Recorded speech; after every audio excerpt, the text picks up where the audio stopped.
আজকে যে বিষয়ে আমাদের আপনারা সবাই বলতেন যে ওরা কি ইউনিয়ন করছে, ওদের ইউনিয়নের তো কোনো নাম নাই, রেজিস্ট্রেশন নাম্বার নাই, তাইলে তা যদি না থাকতো তাহলে আজকে সমভবনের লোকগুলো এখানে সম অধিদপ্তরের লোক আজকে এখানে আসতো কেন? যারা বলে যে ওরা ইউনিয়ন করতে পারবো না, ওদের ইউনিয়নের কোনো নাম নাই, তাহলে আজকে সম অধিদপ্তরের লোক আপনাদের এইখানে কেন আসলো? 30-35 বছর চাকরি করেন, কখনো দেখছেন শ্রম অধিদপ্তরের লোক শ্রমিকদের নিয়ে তদন্ত করতে আসছে? তাদের সাথে কি দুর্নীতি হয়েছে, অপব্যবহার হয়েছে, শ্রম অসদাচরণ হয়েছে, এগুলো নিয়ে তদন্ত করতে আসছে? 35-40 বছর চাকরি করেন, আপনাদের লাইফে আপনারা পাইছেন?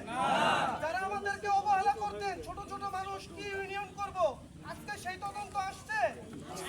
যারা অভিযোগ করছে তাদের মনের কথা তাদের কাছে পেশ করতে পারছে?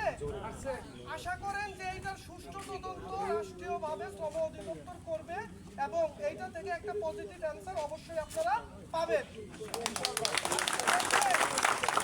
এইখানে কামরুল ভাই আছে, উনি হয়তো অনেকক্ষণ কথা বলছে, সবাই তো ওনার পরিচয় তো জানছে।